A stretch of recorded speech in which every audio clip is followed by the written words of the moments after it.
La asambleísta Cynthia Viteri. Señor presidente, señores legisladores, para completar mi intervención, el artículo 3 del mismo Código Penal está estableciendo, hasta su título lo dice, normas del proceso penal. Esto no es un capítulo que debe ir dentro del Código Penal, que es el establecimiento del tipo del delito y la pena que le corresponde.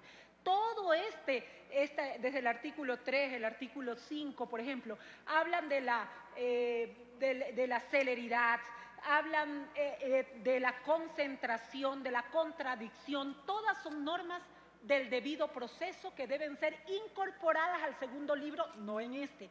También en el artículo 5, numeral 1, habla de los principios procesales y dice: el proceso penal ordinario será impulsado por el fiscal. En ninguna parte del código hablan de la clasificación de los procesos. Solamente aquí es ordinario. ¿Y cuál es el otro? ¿Hay algún proceso extraordinario? ¿Hay alguna clasificación posterior de los procesos penales? Por otro lado, también en el mismo artículo, en el numeral 9 habla del doble conforme. ¿Qué significa esto? Dice que toda persona tiene derecho a recurrir el fallo, es decir, de apelar, ¿no? Pero si estás diciendo doble conforme, significa que los dos fallos son iguales, que el del inferior y el del superior es igual porque es doble conforme. Ahí debería decir apelación, no doble conforme. En el 30, error de tipo. Este es un artículo muy preocupante. El error de tipo, dice la norma, para explicárselos, es cuando una persona comete un delito y dice que no conocía que eso era delito. ¿Y por qué no lo conocía? Porque dice aquí, por ignorancia invencible. No entiendo qué quieren decir o hasta cuándo y quién puede determinar lo que es la ignorancia invencible. Yo cometo un delito, alego ignorancia invencible, es decir, no conocía que lo que estaba haciendo es malo y dice entonces no existe acción penal. Tremendamente peligroso, cuando todos sabemos que la ignorancia de la ley no es causa de excusa alguna. Por otro lado, en el 47, los atenuantes. Esto también es preocupante.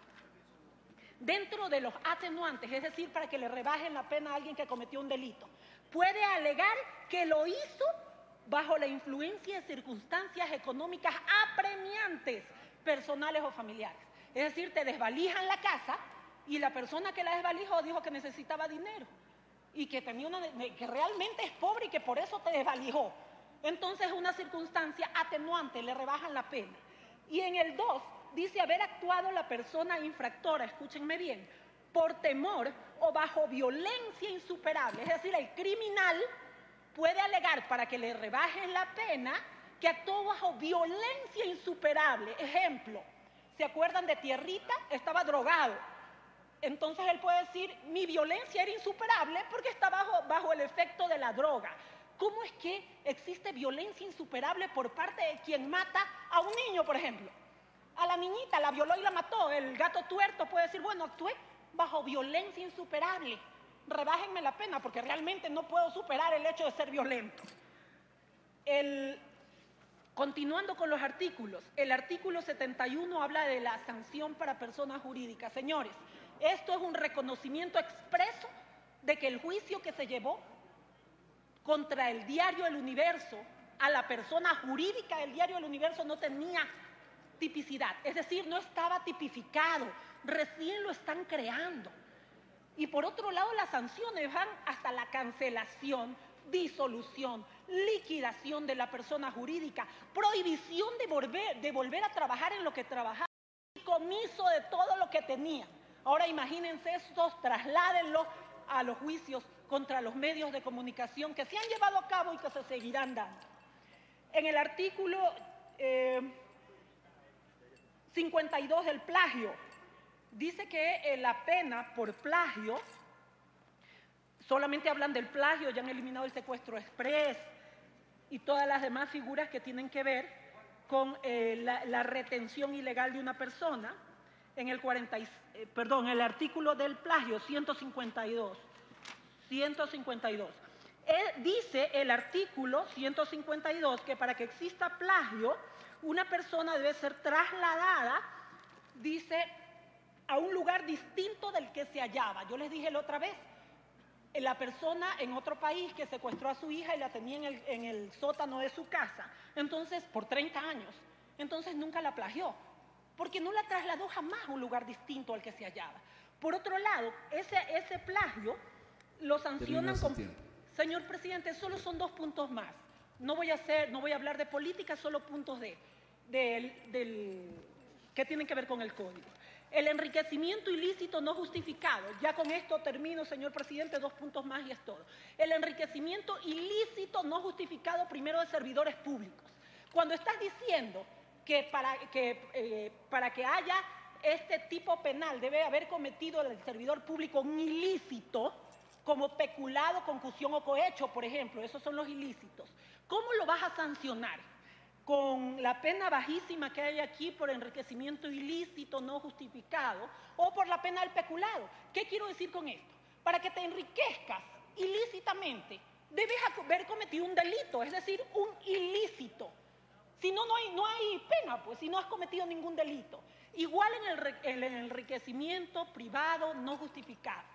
Dice que quien se enriquece a través de un ilícito. Nuevamente lo dice el artículo.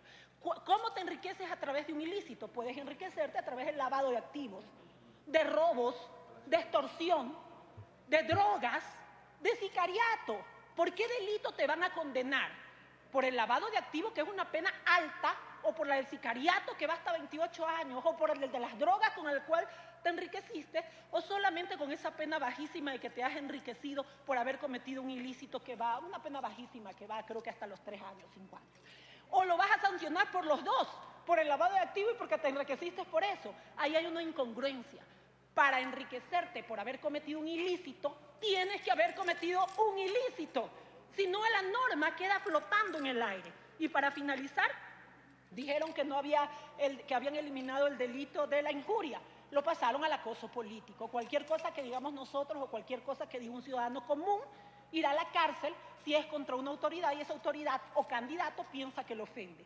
Y el desacato lo pasaron a la rebelión. Cualquier persona que no tiene límites aquí en torno al derecho a la resistencia, porque nadie explica cuál es el límite del derecho a la resistencia en una protesta popular, también va preso si buscas a través de tu protesta de la destitución del presidente de la República, el presidente de la Asamblea o el presidente de la Corte. Esos son algunos, se me acabó el tiempo, de los puntos que puedo señalar dentro del primer libro, y hay muchísimos más. No se trata sencillamente de chispear dentro de un código penas, póngale 25, póngale 30, póngale 1, sino de armar un libro que tiene que ver con la libertad y las garantías de las personas. Señor presidente, intervendré para el segundo libro cuando usted así lo decida. Gracias.